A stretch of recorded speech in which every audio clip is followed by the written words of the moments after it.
बिहार में जब से चिराग पासवान ने मुख्यमंत्री की दावेदारी पेश की है, उसके बाद से बिहार में सत्ता का जो सपना है वो टूटता हुआ नजर आ रहा है। तो वहीं बिहार के पूर्व उप मुख्यमंत्री तेजस्वी यादव के मुख्यमंत्री बनने का सपना चकनाचूर हुआ। तो महागठबंधन में के सत्ता में वापसी की सारी जो सारे रास्ते हैं वो हमेशा हमेशा के लिए बंद हो गए हैं। नमस्कार, मैं हूं संजीव और आप देख रहे हैं आप तक न्यूज। अगर आप हमारे चैनल पर नए हैं तो चैनल को जरूर सब्सक्राइब कर लें। बता दें कि लोक जनशक्ति पार्टी रामविलास के सांसद अरुण भारती ने कहा है कि केंद्रीय मंत्री चिराग पासवान को बिहार में विधानसभा का चुनाव लड़ना ही होगा, क्योंकि युवाओं की सबसे पहली मांग है। बिहार में इस साल के अंत में होने वाले विधानसभा चुनाव से पहले एक बड़ा राजनीतिक घटनाक्रम होने के संकेत मिल रहे हैं। एनडीए में शामिल लोक जनशक्ति पार्टी रामविलास ने कहा है कि पार्टी के अध्यक्ष और केंद्रीय मंत्री चिराग पासवान को बिहार में विधानसभा का चुनाव लड़ना चाहिए।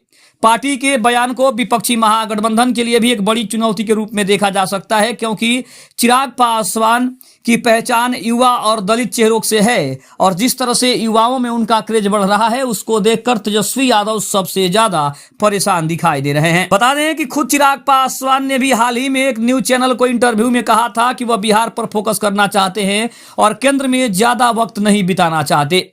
पासवान ने कहा था कि मेरी राजनीति की बुनियाद बिहार फर्स्ट, बिहारी फर्स्ट पर आधारित है और मेरा राज्य मुझे बुला रहा है। मेरे पिता रामविलास पासवान केंद्रीय राजनीति में ज्यादा सक्रिय थे, लेकिन मेरी पहली प्राथमिकता बिहार है और मैं केंद्र में लंबे वक्त तक नहीं रह सकता हूं। पासवान का यह बयान जब से आया है उसके बाद से ही बिहार के विधानसभा चुनाव को लेकर उनकी राजनीतिक सक्रियता बढ़ने की अटकलें लगाए जाने लगी है। लेकिन अब उनके पार्टी के सांसद अरुण भारती ने भी इसका समर्थन कर दिया है और उनका भी कहना है कि विधानसभा चुनाव लड़कर बिहार की राजनीति में आने का यही सही वक्त है, क्योंकि चिराग पासवान ने हमेशा बिहारी फर्स्ट और बिहार फर्स्ट अभियान पर ही ध्यान केंद्रित किया है।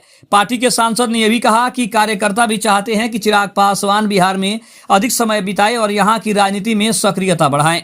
अरुण भारती चिराग पासवान के बहनोई भी हैं और उन्होंने कहा कि बिहार का विधानसभा चुनाव न केवल राज्य की सरकार का चुनाव होगा, बल्कि यह अब अगले 25 सालों के लिए भी इस राज्य की दिशा को तय करेगा। अब कहने वाली बात यह है कि अगर चिराग पासवान विधानसभा चुनाव लड़ते हैं तो इससे राज्य की राजनीति में बदले हुए समीकरण दिखाई दे सकते हैं, क्योंकि एनडीए की सरकार को हटाने के लिए महागठबंधन भी बड़ी चुनौती पेश करने जा रहा है। पिछले विधानसभा चुनाव में चिराग पासवान ने मुख्यमंत्री नीतीश कुमार के खिलाफ मोर्चा खोल दिया था, लेकिन इस बार वह एनडीए के साथ मिलकर ही चुनाव लड़ने के इच्छुक दिखाई दे रहे हैं। बिहार में एनडीए के पास लोक जनशक्ति पार्टी रामविलास के अलावा एक और बड़े दलित नेता पूर्व मुख्यमंत्री जीतन राम मांझी की पार्टी हिंदुस्तान अवाम मोर्चा का भी समर्थन है। यह माना जाता है कि चिराग पासवान के साथ दलित समुदाय के पासवान दुसाध मतदाताओं का अच्छा समर्थन है। बिहार में इस समुदाय की आबादी लगभग 5.3% है, जबकि 3% से ज्यादा आबादी वाले मुसहर मतदाताओं पर जीतन राम मांझी की अच्छी पकड़ मानी जाती है। इसीलिए चिराग पासवान और जीतन राम मांझी के आने से महागठबंधन को सबसे ज्यादा तगड़ा झटका लगता दिखाई दे रहा है। अब बिहार में दलित समुदाय की आबादी लगभग 20% के आसपास है और इतने बड़े वोट बैंक को अपने साथ लाने के लिए एनडीए और महागठबंधन पूरी ताकत लगा रहे हैं। कांग्रेस ने इसे देखते हुए दलित समाज से आने वाले राजेश कुमार को प्रदेश अध्यक्ष भी बना दिया है। बीजेपी के डॉक्टर भीमराव अंबेडकर की जयंती को लेकर कई आयोजन भी कर रही है, तो जदयू ने भी दलित समाज को लेकर हाल ही में कई कार्यक्रम किए हैं।